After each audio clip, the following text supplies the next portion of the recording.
Are you someone who's had a BPD partner and now BPD breakup, or at least one, maybe several, but the BPD breakup that isn't really a breakup? It's not over. You have this codependent just feeling compelled to keep pursuing to get the BPDX back. And who is that borderline that you're pursuing? Because they're not who you thought they were, and they're really not who you fell in love with. BPD breakups that aren't getting to the breakup part. What's up with that? Hi there, my name's AJ Mahari, and I have 33 years of experience helping people heal and recover from BPD, NPD, relationship breakups, relationship types of all sorts, and also recovering from codependency, and many other things as well. Please check out my website at ajmahari.ca. There will be new information coming up there, much more in depth on BPD, NPD, ASPD, sadistic personality, which they haven't put in the DSM, dark triad, dark tetrad. Would like to book a session with me? You can also do that at ajmahari.ca. Please, if you haven't subscribed yet today and you find my content helpful, please do subscribe. Hit that notification bell, hit all, so you'll get all the uploads. Who is this person with borderline personality disorder that you're so focused on? Who are they?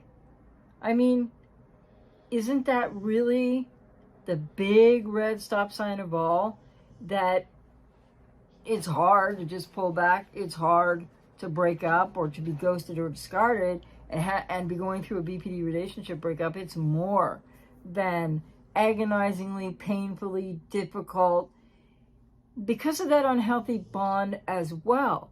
And people with codependency got to remember, you bring your half of the capital T bond, and the borderline brings theirs. So why is it, do you think, that you're so focused, if you still are, and many people are long after relationships are over, or you're hoping for the Hoover, etc.? Why are you still so focused on that person with BPD? Everything feels like it's about that person with BPD, right? The X, the on-off, the revolving door, the hoovering, the back and forth. Because surely they're going to come back and hoover again if that's their pattern, right? And you're all still focused on, I mean, you as an individual may well be still focused on the borderline. Well, what did they do? How did they hurt you? How come, like, nothing they did makes sense? And, like, you might have been close and everything was going great, close for a while, and then boom, they're gone. Why does that happen? Why does a borderline do this, do that, do the other thing? Well, I have lots of videos on this channel. How borderlines think, why they abandon you, like all kinds of things. If you just look through videos on the channel, playlists, etc. But here's the thing. People with codependency definitely are focused on their borderline or borderline X or other relationship types with somebody with BPD in your life. But why is it that people with codependency so believe that it's only, not to minimize any of this, the cognitive dissonance, the lack of closure, you're not sure if it's a final ghosting or discard, you're not sure if it's really a breakup. I've had clients describe to me when, you know, they think it's over and they've been ghosted and discarded by a borderline, and maybe they interface with somebody in that borderline's life or somebody else in proximity to that person, and maybe they really talk to them and they're really upset and they're like, I don't know what's with him or her, and what, and the person says, oh, don't worry, it's not really a real breakup. Why are you so upset? You know they always come back. So this focus on this person with BPD that you might have fallen in love with, that you may really be worried about and feel super attached to, and yet you've now discovered, or you're about to discover if you haven't yet discovered, that you don't even know who they are. And more to the point, they don't know who they are. And because they don't know who they are, they're really defensive. They don't trust people. They're internal, even when they do externalize things, there's so much going on inside of people with BPD internally that only people who've been there or people that are there now can understand that. I see so many people, not only on YouTube or, you know, people writing who've never had BPD. This is the thing, you know, I bring this unique perspective. because, you know, I didn't have BPD severely, and I did go to 15 years worth of therapy, and I did heal and recover, and I was told that by professionals. I didn't just like cure myself from, but people can heal and recover from BPD. And this is a very painful reality. It's good news for people with BPD that will seek treatment, but it's a painful reality for people who have a BPDX now, and you can't make the relationship work. And so, who is it, I would ask you today to think about? Who is it that you're so focused on? That borderline. Who are they? You don't know. Why do you think it's still so compelling that you've got the cognitive dissonance and you got the Hoover hope, and you may be reverse Hoovering, and you're just waiting for a Hoover, and you know that you're going to do this over again, and then there's all that codependent doubt, right? Like I've said in other videos, well, you believe now you know more, so you could do it better, and somehow, you know, then it'll work. Or you'll get them in therapy and it'll work. Why are you so focused on that borderline? What is it that they're doing? Like, they're confusing, yes, and they don't make any sense to the here and now of what happens when you're in those relationships.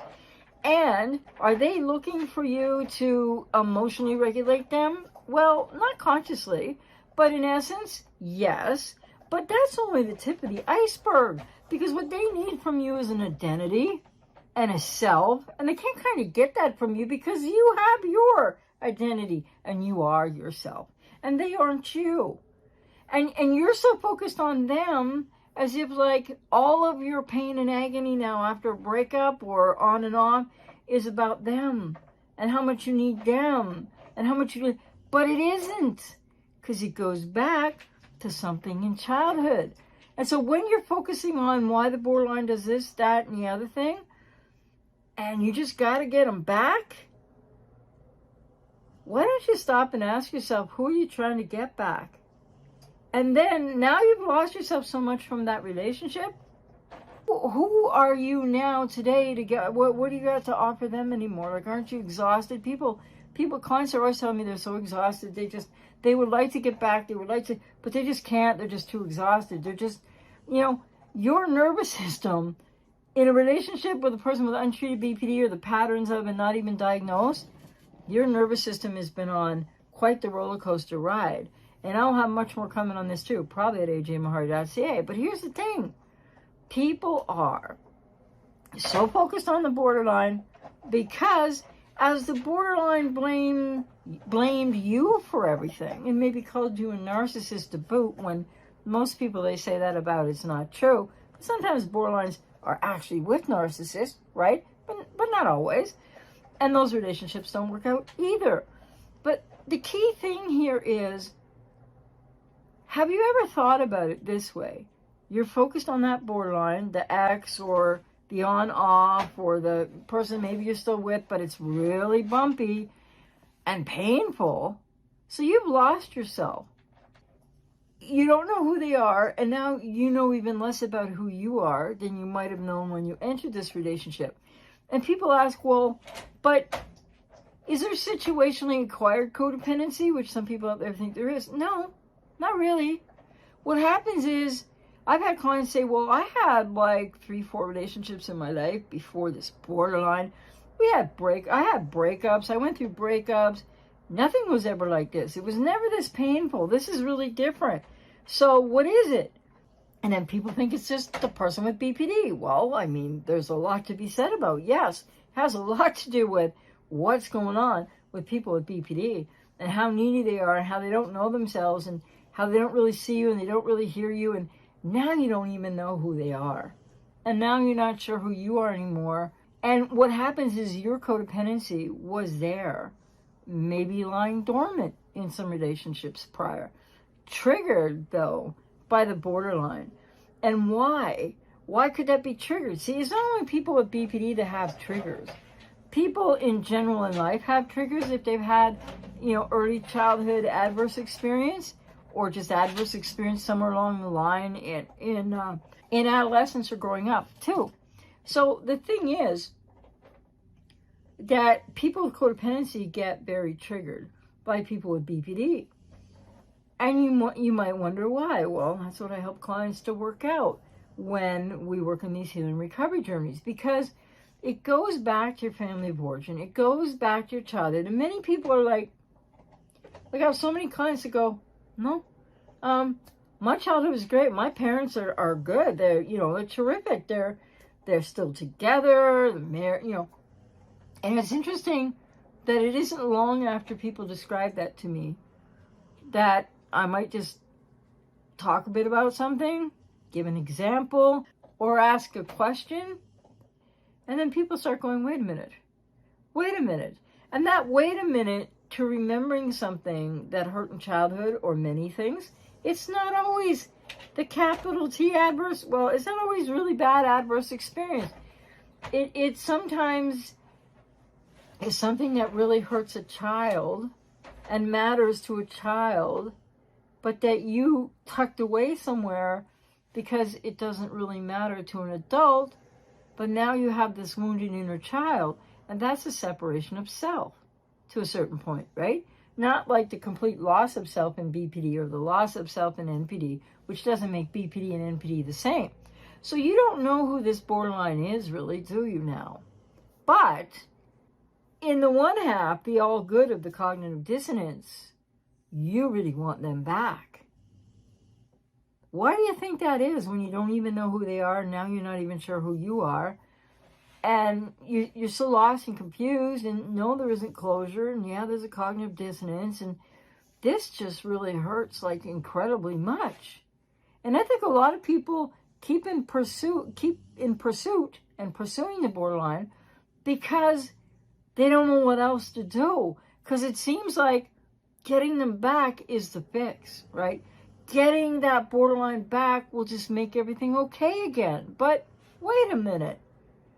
Hardly anything was okay in that relationship for more often than not, most people report. So how is getting the person that has hurt you so badly that you don't even know who you are, who they are, but you keep focusing on them because they're really representing somebody else that wounded you in your life somehow, some way, sometime in childhood or adolescence.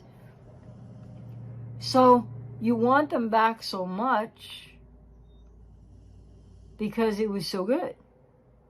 But wait a minute, no, it wasn't, not really. And there were these good moments, but they usually go more back to the beginning of the relationship, right? When the borderline is in the idealization stage, which isn't all that people make it out to be, but they're people pleasing and they're mirroring you, and unconsciously they're seeking identity through you. And I've heard people say things like, well, maybe you feel like you're a little bit anxious yourself in a relationship, or you're nervous about things and you're trying to please that person, because a lot of people with codependency don't know how to deal with breakups or loss a whole lot better than people with BPD. They don't even deal, right? So you keep pursuing that person because you don't want to deal with the alternative. And what is the other thing that, like, why, have you ever asked yourself, why am I wanting this person back? Because, like, certain things are so good, but everything else really hurt. And, like, my nervous system is shot. I'm anxious. I've lost myself. This is what people describe to me. Codependence. Your self-esteem, it's just nowhere to be found. Your self-worth. You're living with a lot of unhealthy, toxic guilt and shame. Where's all this coming from? But you want to go back to that borderline because maybe that'll just make you feel better. And yet, the recycling of these relationships doesn't make anybody feel better. It makes the pain exponentially increase every time. And as I have a couple of videos on the channel here talking about the cycles of your split to devaluation, there won't be re-idealization. It might seem like it. And it didn't seem like it in the first place. And then those cycles to devaluation and, ghost discard or whatever happened before, whatever the person with BPD's pattern is you're with, going to get worse, going to happen faster, going to spit you out all the more in agony, wounded, lost, and confused, and still really feeling like you love this person after they treated you the way that they treated you. So what's up with that? Well, in childhood, you've experienced something. You might not know what it is. I'm out here to work with you. If I resonate with you, this is how I help people to get in on this healing and recovery journey we examine things, we unpack things, we figure things out that people have long since shoved into their subconscious, if not all the way down to their unconscious mind. And so this pursuit of the borderline who hurt you so badly that you don't even know who they are anymore, what is that? Well, it's you believing that if you could just get back with them, everything would be fine. And that's not true. And many people know that from many iterations of recycling. And yet people are still doing it. What is it you don't want to know about yourself? What is it you don't want to understand about yourself? Why is it you are not choosing a healing and recovery process? No matter what iteration of any kind of relationship you're in, once you've been devalued and split or ghosted, or you felt like you had to back up and like, whoa, but then what are you going to do on your own? People with codependency have fear of abandonment often themselves. Lots of people with codependency don't know how to be alone. For some people with codependency, that's not the issue. Codependency is not a one-size-fits-all proposition, by the way. So you are in pursuit, re-pursuit, many times over pursuit of that borderline that you don't even know anymore, keeps hurting you worse and worse and worse every time because it's a codependent repetition compulsion cycle. And you need to work with somebody to understand, what does that mean? What is that for you? And you're avoiding yourself and abandoning yourself because you also learned that in childhood. So it's really important that people realize that it's not all about the borderline at all. And when you get into a healing recovery journey, there really is life after the borderline. And there's this time to heal and recover. And the way I work with clients, like I sort of understand how that process works. It's difficult for people. But when you, somewhere in your childhood, the wires, literally, by the age of 7, if you had adverse experience before the age of 7, were wired, crossed. Adverse experience and being treated poorly and worse crossed over with love, because children need the parent no matter what's going wrong, no matter what is really wounding someone in their childhood to whatever degree. So this is something people with codependency need a healing recovery process to really work through and understand, and go to the deepest level of what is that from your family of origin. For some people it's obvious, for other people it isn't. But you keep thinking, don't you? Check.